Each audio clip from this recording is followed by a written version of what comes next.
My crush became my stepsister. I scared off every guy until she figured out why. I'd been in love with Mia since my sophomore year of college. She sat 2 rows ahead of me in organic chemistry and always wore this yellow headband. Every Tuesday, she'd turn around to borrow a pen, even though I knew she had like 10 in her backpack. I never said anything because talking to her made me forget how to form sentences. My friends said I was pathetic, but I didn't care. I had this whole plan to ask her out after finals. Then my mom started acting weird, singing in the shower, actually cooking dinner instead of ordering pizza, checking her phone every 5 seconds with this goofy smile. She'd been single since my dad left 8 years ago, so seeing her happy was amazing. She finally told me she'd met someone at her book club. Said his name was Robert, and he was perfect, and she wanted me to meet him and his daughter. I was thrilled for her. She deserved someone good after everything. She planned this whole dinner at a nice steakhouse downtown, said both families should meet properly. I wore the only dress shirt I owned and practiced being the supportive son in the mirror. Got there early with Mom to get a table. She was practically glowing. Then Robert walked in, and I recognized him immediately. He was Mia's dad. He'd dropped her off at campus a few times. My brain stopped working when I saw Mia walk in behind him, wearing this blue dress I'd never seen before. She spotted me and her whole face lit up. She actually ran over and hugged me, going on about what a crazy coincidence this was.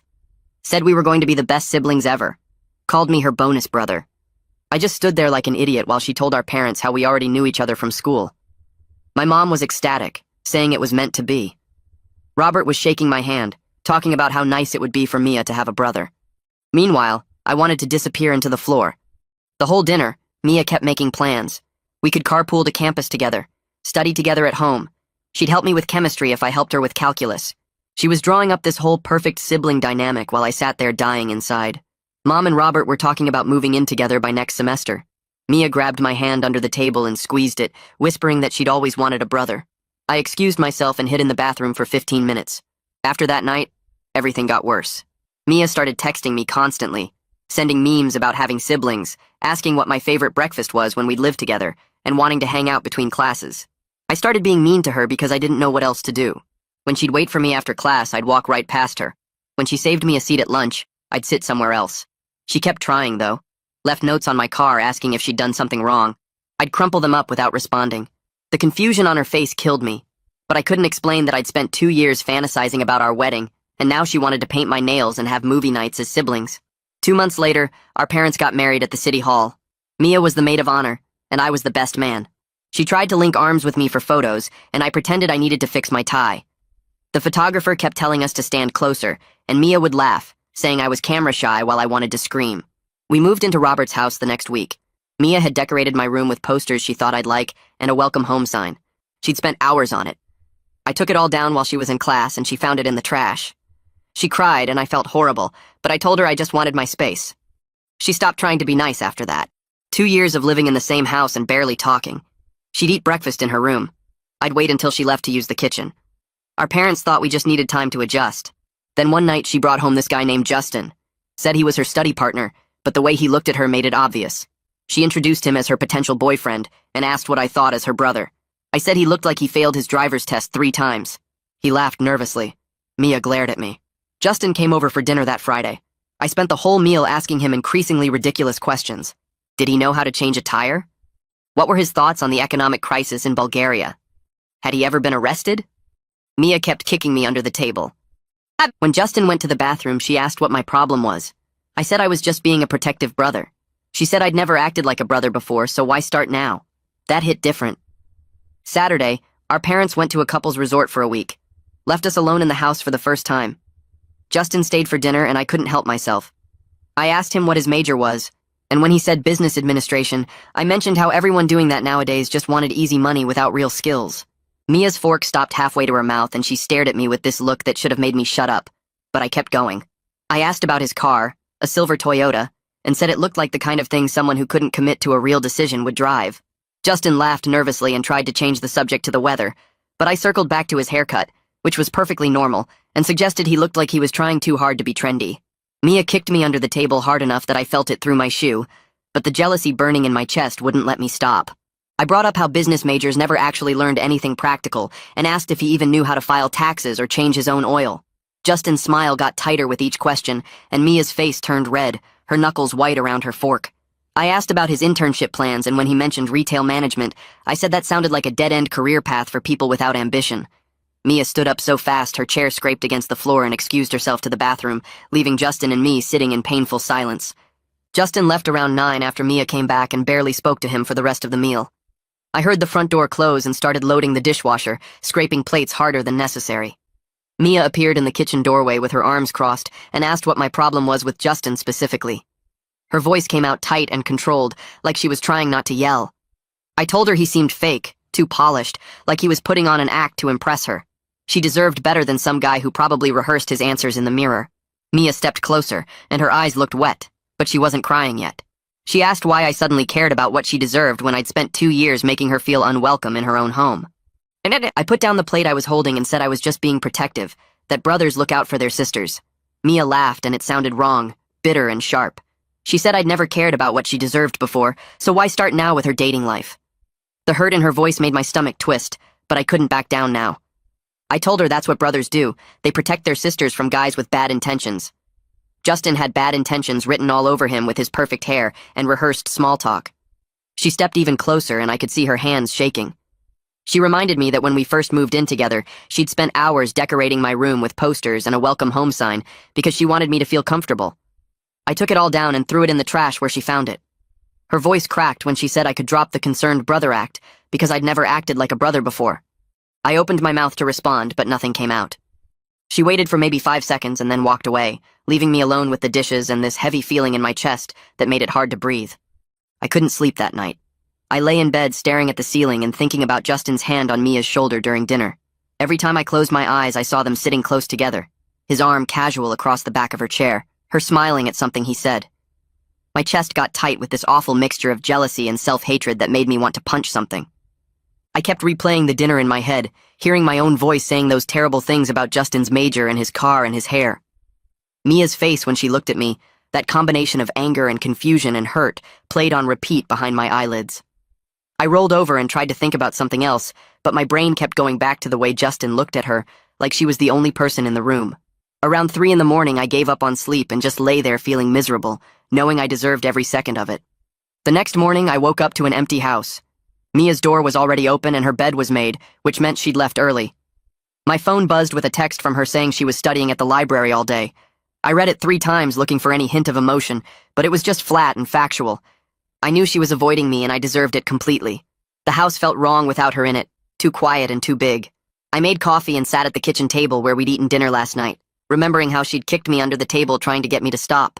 The empty chair across from me where she usually sat for breakfast made my stomach hurt. I tried to tell myself this was better, that distance would help kill whatever feelings I had left, but the loneliness pressed down on me anyway. I opened my calculus textbook and tried to focus on problem sets, but the numbers blurred together.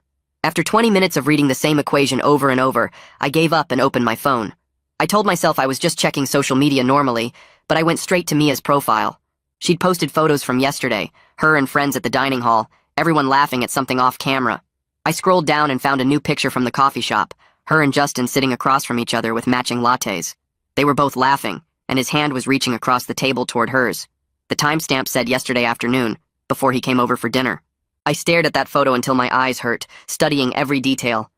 The way she smiled at him, genuine and open, so different from how she looked at me now. My chest felt hollow and sick at the same time. I closed the app and opened it again 5 minutes later, torturing myself with that same photo. Mia came home around dinner time carrying a paper bag from the Thai place near campus. She walked past me in the living room without saying anything and went to her room. I heard her door close, not slam, but close firmly, and then silence. I sat there for a few minutes before going to the kitchen and making a sandwich. We ate in separate rooms, and the silence in the house was worse than arguing. At least when we fought, there was something between us, even if it was anger. This felt like a cold wall that I'd built brick by brick with every mean comment and rejection over the past 2 years. I couldn't figure out how to tear it down without explaining why I'd built it in the first place. My sandwich tasted like cardboard, but I forced myself to eat it, chewing slowly in the empty kitchen while Mia stayed hidden in her room. Around 10 that night, I heard Mia's voice through her bedroom door. She was on the phone with someone, laughing at something they said. The sound of her being happy with someone else made my hands clench into fists. I turned up my music to drown it out, some angry rock playlist that matched my mood. But even with the volume high, I could still hear her laugh occasionally, bright and genuine in a way she never sounded around me anymore. I lay on my bed and stared at my phone, not really seeing whatever was on the screen.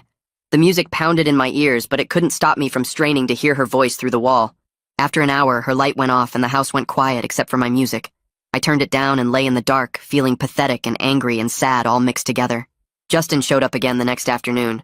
I was in the living room pretending to study when the doorbell rang.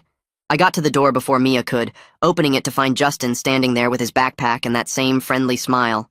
I told him Mia was busy with family stuff and maybe he should call first next time. I tried to make my voice sound intimidating even though he was like 3 inches taller than me. His smile faltered and he pulled out his phone, probably to text Mia. I stood in the doorway blocking his view into the house and crossed my arms. He asked if everything was okay, and I said everything was fine.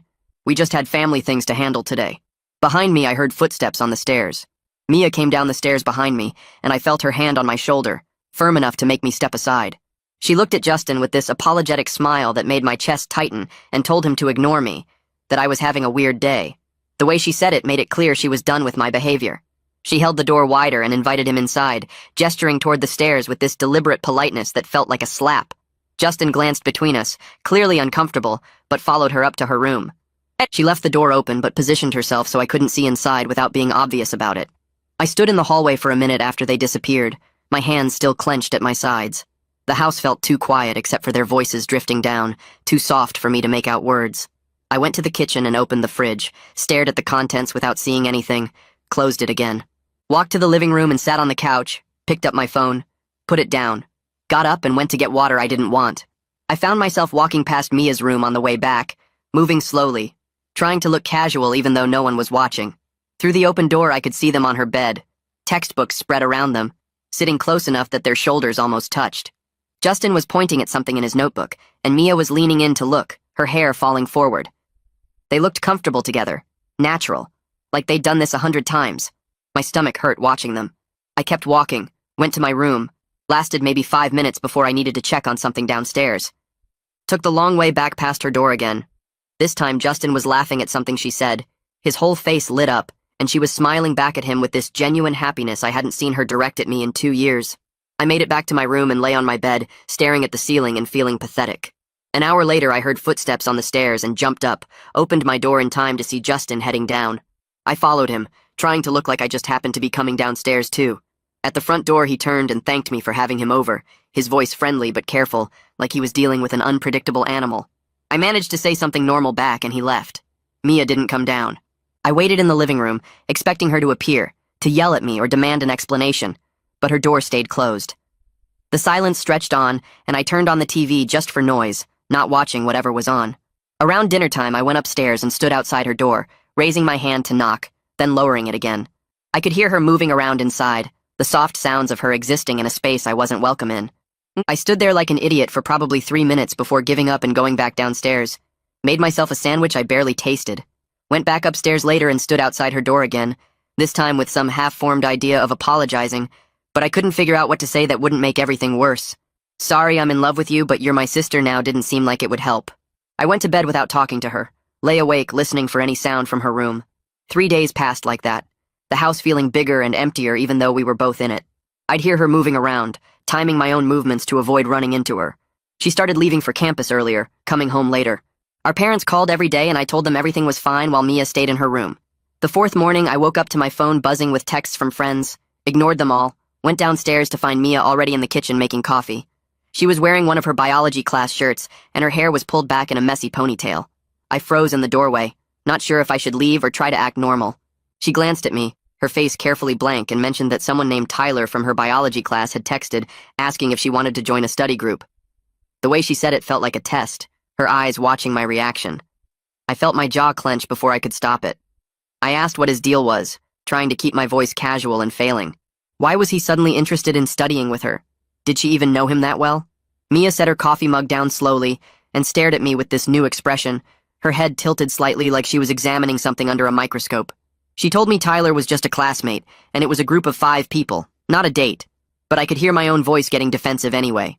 I suggested that people in her classes might have reasons beyond studying for wanting to spend time with her, that she should be careful about who she trusted and what their real intentions were. The words came out harsher than I meant them. Mia asked me directly if I was going to question every guy who talked to her. Before I could answer, she added that I'd been doing this for 2 years, and she was just now realizing it. her voice getting louder with each word. She started listing examples, times I'd scared off guys at campus events by being cold or making them uncomfortable. Gave unfriendly looks to male friends who tried to talk to her. Made her feel weird about normal social interactions by hovering or making comments. I stood there feeling exposed and horrible as she kept going, realizing she'd been keeping track of all of it, watching my behavior and cataloging every instance. I tried to backtrack, stammering something about just being concerned, but she was on a roll now. She brought up James from her freshman English class, who'd asked her to a movie, and then never spoke to her again after meeting me. Brought up William from the campus environmental club, who'd stopped showing up to meetings after I'd joined. Brought up 3 other guys whose names I barely remembered, but whose interest in her I'd apparently killed without fully acknowledging what I was doing. Her voice cracked on the last one, and I felt sick. She pulled out her phone and canceled the study group right there in front of me, typing quickly with shaking hands. Told Tyler something came up and she couldn't make it. Then she went back to her room and I heard the door close, not slam but close with this awful finality. I stayed in the kitchen, staring at the coffee maker, feeling like the worst person alive. Hours later I heard her voice through her door, talking to someone on the phone in low, angry tones. Probably Natasha, her friend from the dorms who'd never liked me. I couldn't make out words, but the tone was clear enough. That evening I decided to try making dinner. Some kind of peace offering, even though I knew it wouldn't fix anything. I found Mom's pasta recipe card and tried to follow it, but nothing went right. The sauce was too watery, and then I added too much salt trying to fix it. Burned the garlic. Overcooked the pasta until it was mushy. The kitchen looked like a disaster zone. Pots everywhere. Red sauce splattered on the counter. I was standing there staring at the mess when I heard footsteps behind me. Mia came into the kitchen, looked at the chaos I'd created, and something in her face softened slightly. She actually laughed, just a little. This quiet sound that wasn't quite happy but wasn't angry either. She moved past me and started fixing what I'd ruined, dumping out the oversalted sauce and starting over, showing me how to actually cook the pasta properly. We worked side by side in careful silence, not talking but not fighting either, and for a few minutes it almost felt like we could be normal around each other. We sat across from each other at the kitchen table with plates of pasta between us. The silence felt heavy, but not quite as bad as the yelling from earlier. I kept my eyes on my food and pushed the noodles around with my fork. Mia ate slowly, taking small bites and not looking up. The clock on the wall ticked loud enough that I noticed each second passing. I wanted to say something about how I'd acted, about making dinner into a disaster before she helped me fix it. The words sat in my throat but wouldn't come out. Every time I opened my mouth to speak, my brain reminded me of all the ways an apology could go wrong. She might ask questions I couldn't answer. She might want to talk about why I'd been treating her badly for 2 years. I closed my mouth again and took another bite. Mia didn't push me to talk. She just ate her pasta and occasionally glanced toward the window. Her phone buzzed on the table and she picked it up, reading whatever message had come through. Her whole face changed. The tiredness disappeared and she smiled, this genuine happy expression I hadn't seen directed at anything involving me in forever. She typed back quickly, her fingers moving fast across the screen. I watched her face stay lit up as she read the response. My chest got tight and my hands gripped the fork too hard. I knew without asking that Justin had texted her. The way she bit her lip while typing, the little laugh she made reading his reply, it all screamed that she was talking to him. The jealousy hit me like getting punched in the stomach. I pushed my chair back from the table, the legs scraping loud against the floor. Mia looked up, her smile fading when she saw my face. I mumbled something about needing to finish homework and grabbed my plate. Behind me I heard her sigh, this exhausted sound that made me feel worse, but I kept walking to my room anyway. The next morning I woke up to the doorbell ringing. I checked my phone and saw it was barely 9. Our parents weren't due back for days and Mia never had people over this early. I pulled on a shirt and went downstairs, still half asleep. When I opened the door, Natasha stood there looking at me with this evaluating expression. She'd been Mia's friend since freshman year and had never liked me much. Now she stared at me like she was trying to see inside my head and figure out what my problem was. I asked if Mia knew she was coming. Natasha said Mia had texted her last night asking her to come over this morning. She walked past me into the house without waiting for an invitation. I followed her up the stairs and watched her go straight to Mia's room. The door closed behind her with a firm click. I stood in the hallway for a minute, then went back to my room. Through the wall I could hear their voices, low and serious. I couldn't make out words, but the tone was clear. Mia was upset, and Natasha was listening. An hour passed. I tried to focus on reading for my history class, but kept looking at the clock. Their voices continued, sometimes getting louder, sometimes dropping to whispers. Finally, I heard footsteps and the door opening. I stayed in my room but left my door cracked so I could hear. Natasha's voice carried down the hallway, telling Mia she'd call her later. I heard them hug and say goodbye. Then Natasha's footsteps came toward the stairs. I thought she'd just leave, but instead she stopped outside my door. She knocked twice and pushed it open before I could say anything. She stood in my doorway with her arms crossed and looked at me like I was something she'd found on the bottom of her shoe. She told me that Mia was one of the kindest people she knew, that Mia didn't deserve to be treated like she was a problem that needed solving. The way Natasha said it made clear she knew way more about what was going on than I wanted her to. She didn't wait for me to respond, just turned and left. I heard her go down the stairs and the front door close. My hands were shaking. I sat on my bed staring at the wall, knowing that whatever Mia had told Natasha meant things were about to change. 20 minutes later, Mia knocked on my door. She didn't wait for permission either, just opened it and told me we needed to talk in the living room. Her voice was different, harder somehow. I followed her downstairs and sat on the couch while she stood in front of me. She said Natasha had helped her see something she should have noticed before. That every guy who'd shown interest in her for the past 2 years had mysteriously backed off after interacting with me. She started listing names. James from her freshman English class who'd asked her to a movie. William from the environmental club. 3 other guys whose names I barely remembered. With each name, she said, I felt my stomach drop further. I'd known I was scaring these guys away, but hearing her list them all made me realize how bad it actually was. She asked why every single one of them had suddenly lost interest right after meeting me. Her eyes were filling with tears and I felt like the worst person on earth. I tried to think of something to say that wasn't a lie but also wasn't the truth. My mouth opened but nothing came out at first. Then I stammered something about not wanting her to get hurt by guys with bad intentions. She laughed and it was the most broken sound I'd ever heard. She said I'd hurt her more than any of those guys ever could have. That she was done trying to understand why I acted the way I did. Her voice cracked and I wanted to disappear. She told me Justin was coming over tomorrow and I needed to be civil to him. If I couldn't manage that, she'd call our parents and ask them to come home early. The ultimatum sat between us and I nodded because I didn't trust myself to speak. She looked at me for another long moment, then went back upstairs to her room. I sat on the couch alone, knowing I was losing her in a completely different way than I'd been afraid of before. That night, I couldn't sleep. I lay in bed staring at the ceiling while my brain replayed every interaction I'd had with Mia since our parents got married. All the times I'd been cold when she tried to be nice, all the guys I'd scared off without fully admitting to myself what I was doing. The truth I'd been avoiding crashed over me like a wave. I'd been so focused on not losing Mia to another guy that I'd destroyed any chance of having her in my life at all. Not as a girlfriend, not as a friend, not even as family. She'd tried so hard at first to be my sister, and I'd thrown it back in her face because I couldn't handle my own feelings. Now she was done trying, and I had no one to blame but myself. I rolled over and pulled my pillow over my head, but it didn't stop my brain from showing me all the ways I'd messed everything up. The doorbell rang around 2 the next afternoon. I opened it to find Justin standing there with his backpack, looking nervous. I forced a smile and stepped aside to let him in. My jaw hurt from clenching it, but I kept my voice steady when I offered him something to drink. He said water would be great and followed me to the kitchen. I grabbed 2 bottles from the fridge, and we made small talk about his economics class while I died inside. Mia appeared in the doorway watching us with narrowed eyes like she was waiting for me to slip up. I asked Justin about his professor and nodded along while he talked about some project on market trends. My hands stayed relaxed at my sides even though every muscle in my body wanted to tense up. Mia finally came over and suggested they get started on their studying. I told them to let me know if they needed anything and walked away before I could ruin it. They set up in the living room with textbooks spread across the coffee table. I went upstairs to my room and closed the door harder than necessary. My headphones went on immediately, volume turned up high enough to block out any sound from downstairs. I lay on my bed staring at the ceiling while some playlist I didn't care about filled my ears. The effort of staying away made my chest physically ache like someone was squeezing my lungs. Every few minutes I had to stop myself from going back down there. My brain kept showing me images of them sitting close together, her laughing at something he said, maybe their hands touching while reaching for the same book. I grabbed my pillow and pressed it against my face. This was what I'd agreed to do. Be civil. Stay away. Let her have a normal afternoon with a guy who actually had a chance with her. The thoughts made me want to punch something, but I just lay there forcing myself to breathe normally. Mom and Robert came home around 6.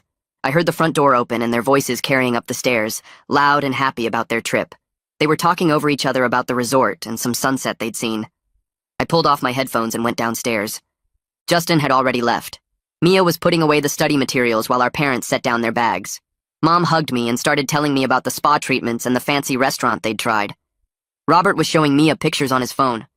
I stood there trying to look interested, but I could feel the weight of the silence between Mia and me filling the room. Mom stopped mid-sentence about the couple's massage and looked between us. Her smile faded a little. She asked if everything was okay, and Mia said yes in this flat voice. I nodded. Robert glanced at his daughter, then at me, his face shifting from vacation happiness to concern. We were standing on opposite sides of the living room, and I realized we hadn't made eye contact once since they'd walked in. Mom pulled me aside after dinner while Mia and Robert were doing dishes.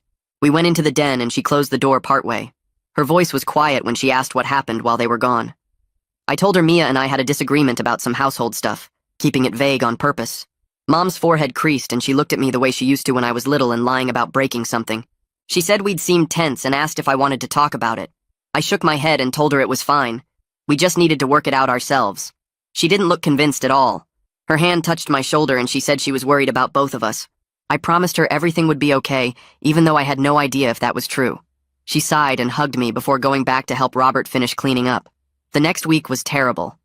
Every family dinner felt like we were all pretending everything was normal, while Mia and I carefully avoided each other.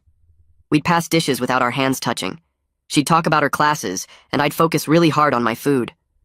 Robert tried asking about campus stuff, and Mia would answer but never look my way. One night he asked directly if we were okay. Mia said we were fine in a tone that made it crystal clear we weren't fine at all. I just nodded and kept eating. Mom watched us with this sad, worried expression that made me feel worse than anything Mia could have said. After that dinner, Robert stopped asking and just looked disappointed whenever we were in the same room. Mia started coming home later and later. Some nights she'd walk in around 10 or 11 and go straight to her room. Mom mentioned at breakfast one morning that she missed having Mia around for dinner. She looked right at me when she said it like she knew somehow it was my fault. I couldn't even argue because she was right. Mia was avoiding the house because I'd made it uncomfortable for her. I heard Mom and Robert talking one night through their bedroom door about whether they should intervene. Robert said maybe we just needed more time. Mom said it had been 2 years already, and things seemed to be getting worse instead of better. I went back to my room before I could hear anything else. 2 weeks after our parents got back, Mia mentioned at dinner that someone had asked her out. Her voice was casual, but her eyes flicked to me for just a second. She said his name was Kieran, and they'd met at the campus coffee shop where she studied. Mom and Robert immediately got excited asking questions about him. I gripped my fork so hard my knuckles went white. Mia described him as sweet and funny, saying they'd talked for over an hour about some book they'd both read. I managed to say that was nice, even though the words felt like they were being dragged out of me. My fork left little dents in my palm from holding it too tight. Mom was practically glowing, saying it was great that Mia was making connections and putting herself out there. Robert asked when they were going out, and Mia said Friday night. He wanted to know what Kieran studied and where he was from, and a bunch of other dad questions. Mia answered everything while I sat there wanting to leave the table but forcing myself to stay. She said Kieran was in her biology class and seemed really smart. Mom asked if we'd get to meet him, and Mia said probably. He wanted to pick her up properly. I cut my chicken into smaller and smaller pieces until it was basically shredded on my plate. Friday came too fast. I was in my room doing homework when the doorbell rang at 7. Mom called up that Kieran was here. I came downstairs because not coming down would have been too obvious. Kieran stood in the entryway wearing nice jeans and a button-up shirt. He had dark hair and an easy smile and shook Robert's hand firmly when they introduced themselves. Mom was being her usual friendly self, asking him about school. Then he turned to me and held out his hand. I shook it and felt how confident his grip was. He said it was nice to meet Mia's brother. I hated him immediately, even though he'd done absolutely nothing wrong. He was polite and well-dressed and clearly making an effort to impress our parents. Everything about him was exactly what any parent would want for their daughter. Mia came down the stairs wearing a dress I'd never seen before, and Kieran's whole face lit up. They said goodbye and left together. I watched through the window as he opened the car door for her. After they drove away, I went straight to my room. I closed the door and sat on my bed with my head in my hands.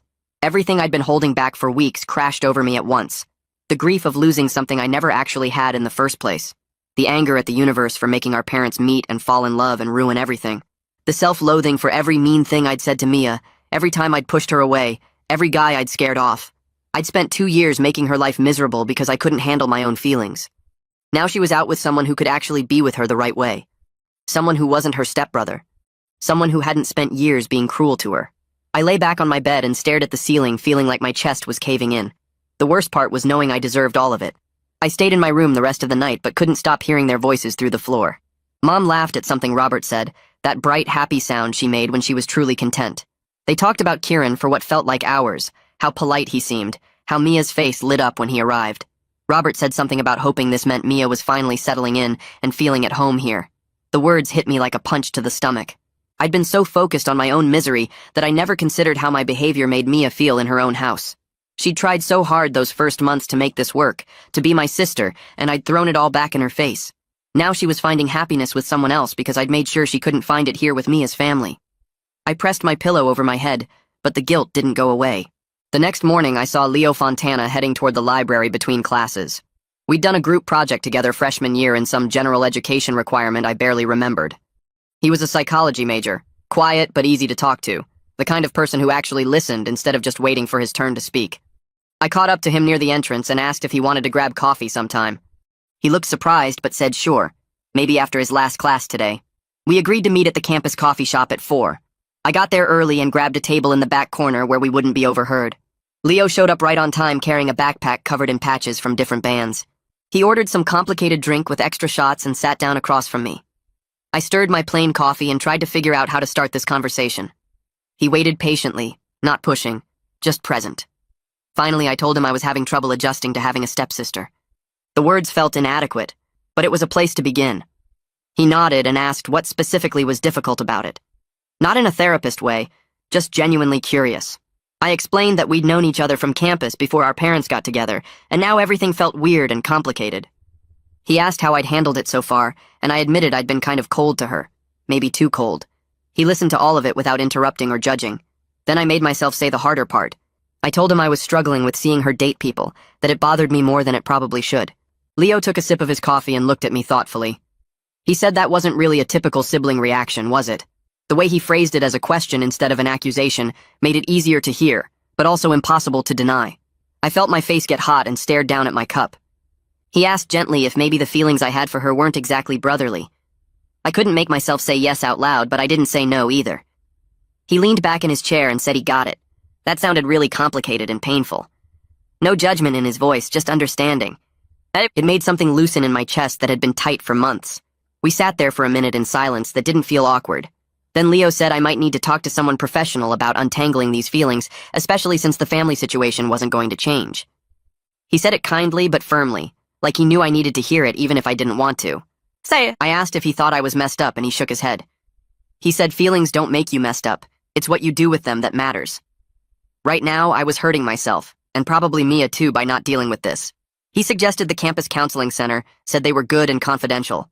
I promised I'd think about it even though we both knew I needed to do more than think. We finished our coffee, and he told me to text him if I needed to talk again.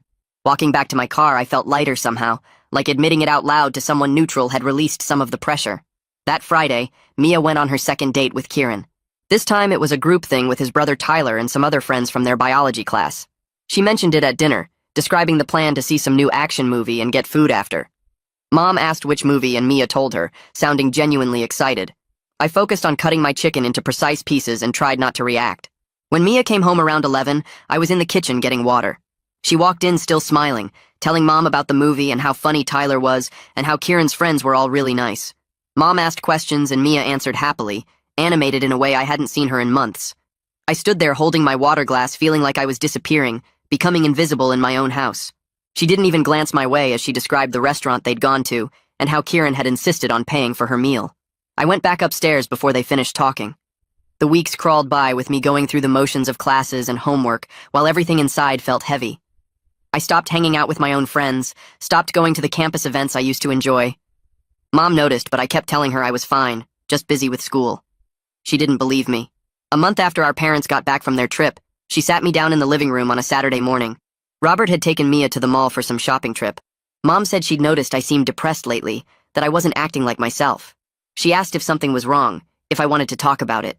I told her it was nothing, just stress from classes, but my voice cracked on the words.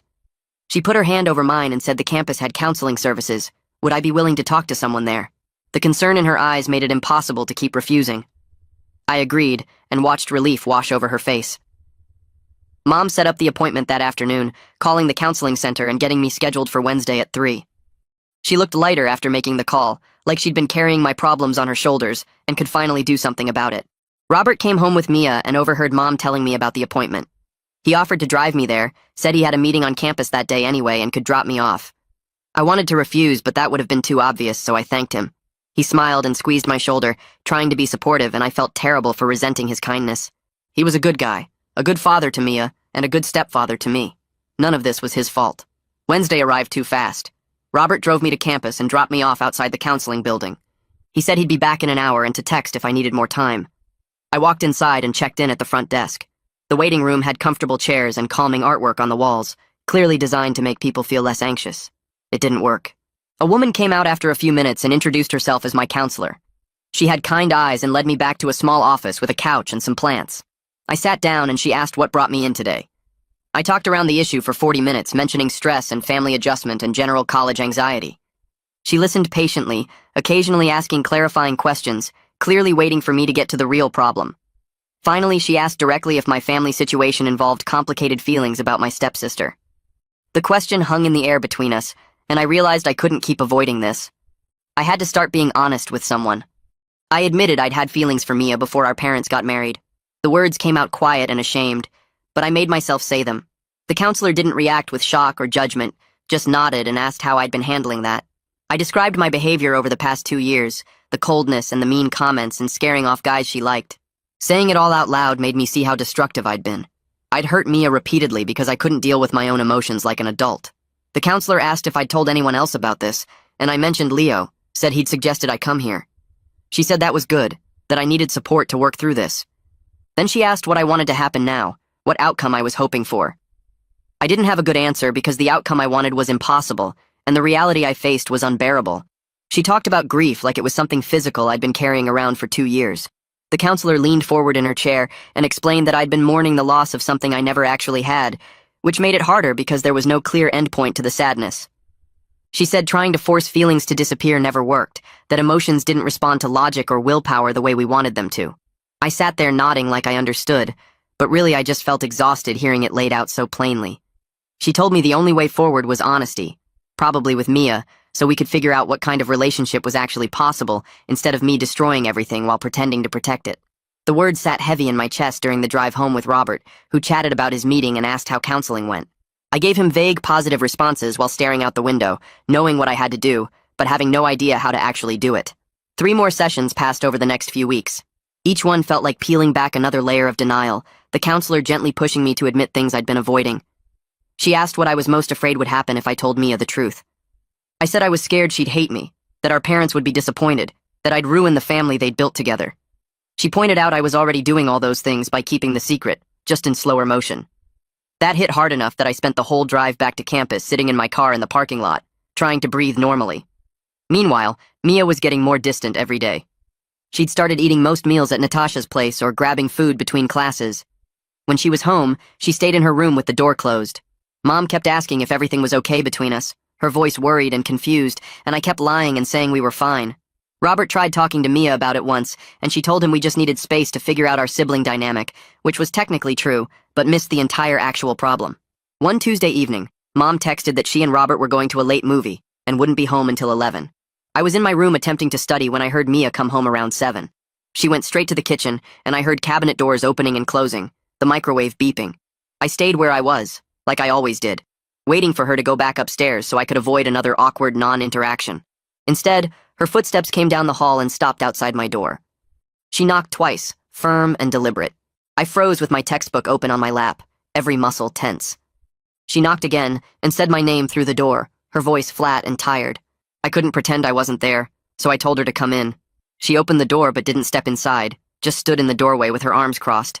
She looked exhausted, dark circles under her eyes like she hadn't been sleeping well. She said we needed to talk because she couldn't keep living like this, coming home every day to a house that felt hostile. She said she was tired of feeling unwelcome in her own home, and she needed to know what I had against her, what she'd done that was so terrible I couldn't stand being in the same room. Her voice cracked on the last part, and I felt something break loose in my chest. I closed my textbook and set it aside, my hands shaking slightly. I told her she was right. We needed to talk, and she deserved the truth. My heart started pounding so hard I could feel it in my throat, making it difficult to breathe normally. She must have seen something in my face because her expression shifted from angry to uncertain. She came into the room and sat down in my desk chair, as far from me as possible while still being in the same space. She looked guarded and exhausted at the same time, her shoulders tight with tension. I realized there was no going back from what I was about to say, that everything would change the moment the words left my mouth. The silence stretched between us while I tried to figure out where to start. How to explain 2 years of terrible behavior without making excuses. She waited, watching me with this mix of frustration and something that might have been hope that I hadn't completely destroyed our chance at any kind of relationship. I started by telling her I knew her before our parents met.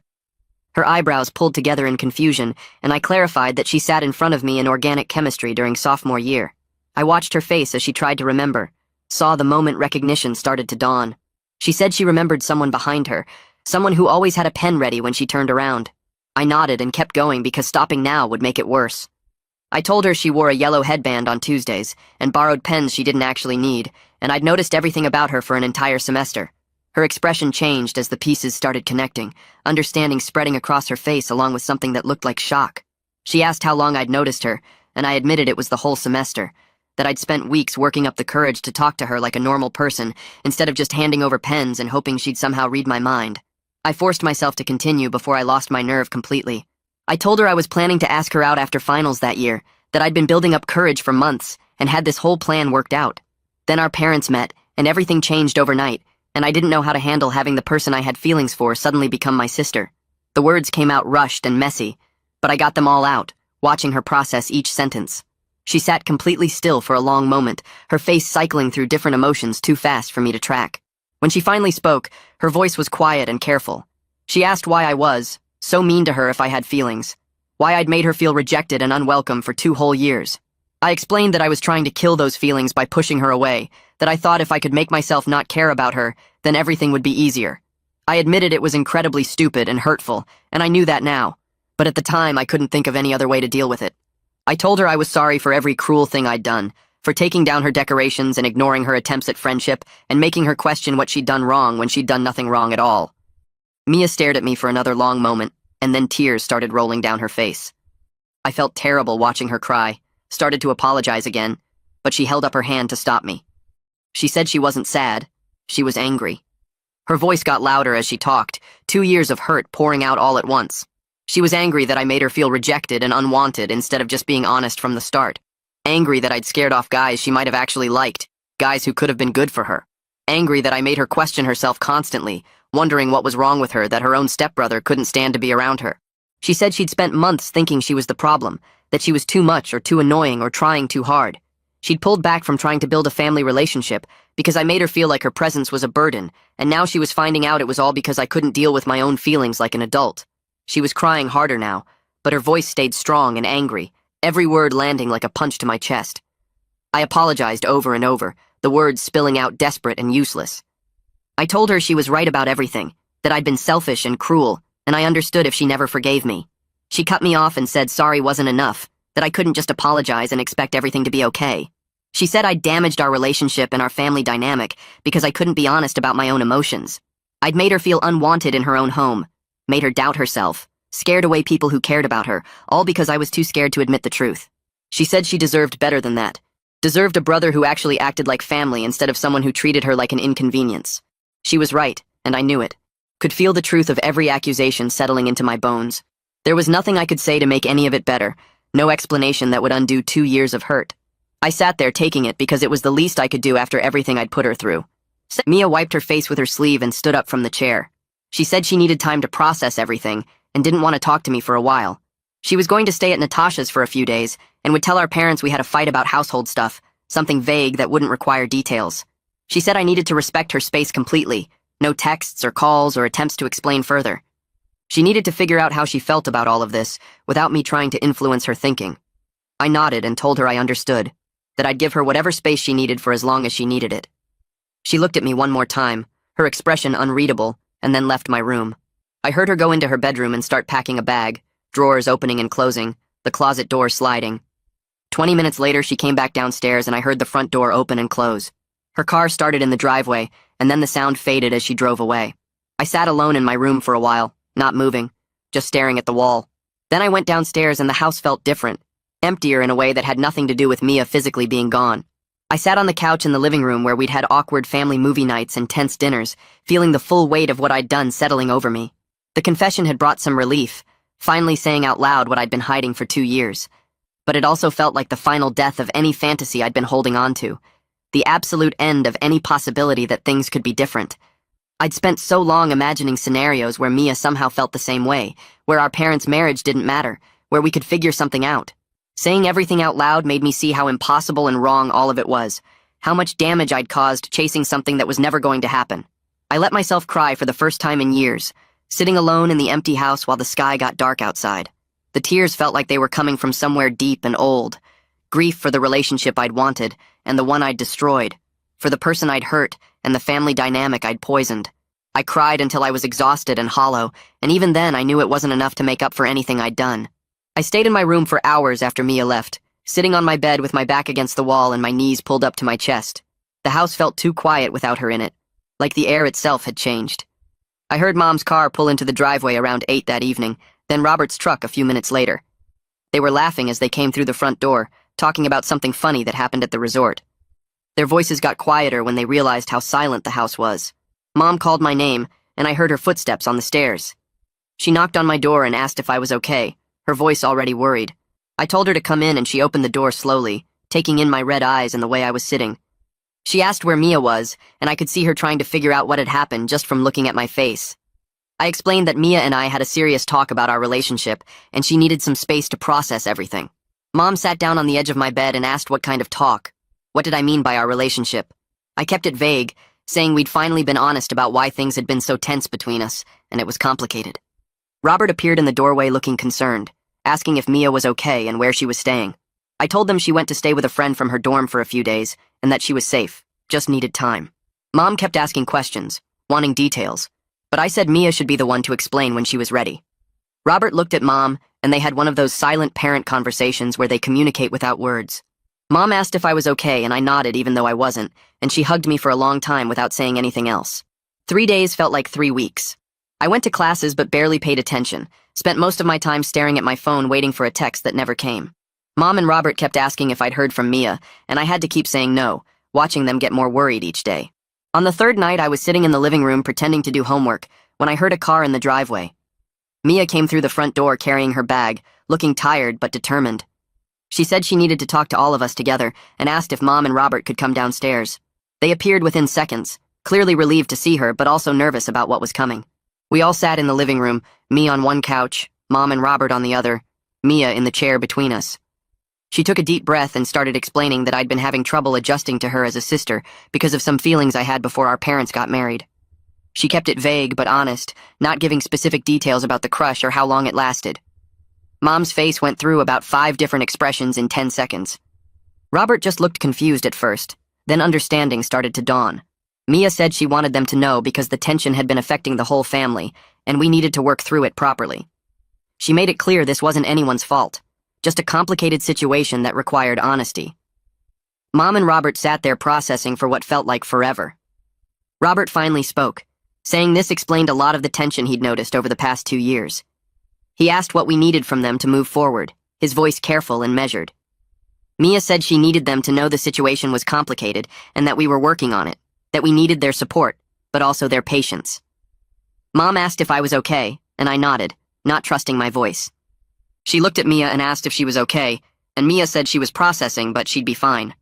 Robert said they'd do whatever we needed, whether that was space or help or just understanding. Mom suggested maybe we should talk to someone professional about this, that family therapy might help us figure out how to move forward. Mia looked at me, and I looked back, and we both nodded at the same time. Robert said he'd make some calls and find someone good, that this was important, and we'd handle it together as a family. Over the next few weeks, we started going to family therapy every Tuesday evening. The counselor's office had beige walls and comfortable chairs and smelled like lavender. The first session was painful, everyone tiptoeing around the actual issue until the counselor asked direct questions that forced us to be honest. Mia and I had to learn how to talk to each other without all the anger and hurt getting in the way. We did exercises about setting boundaries and communicating needs and rebuilding trust from nothing.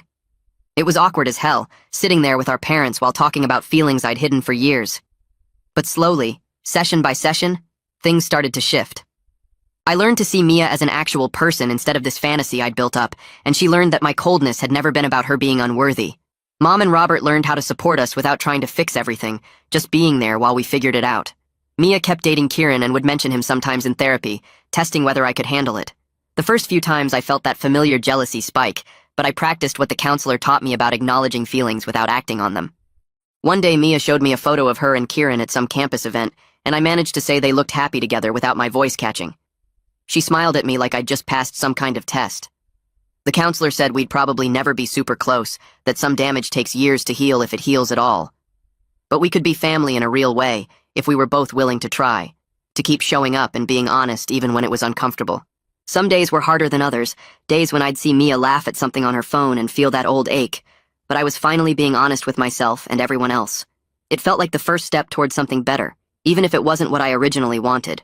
I was learning to let go of the fantasy and accept the reality, to be grateful for what was possible instead of mourning what never could be.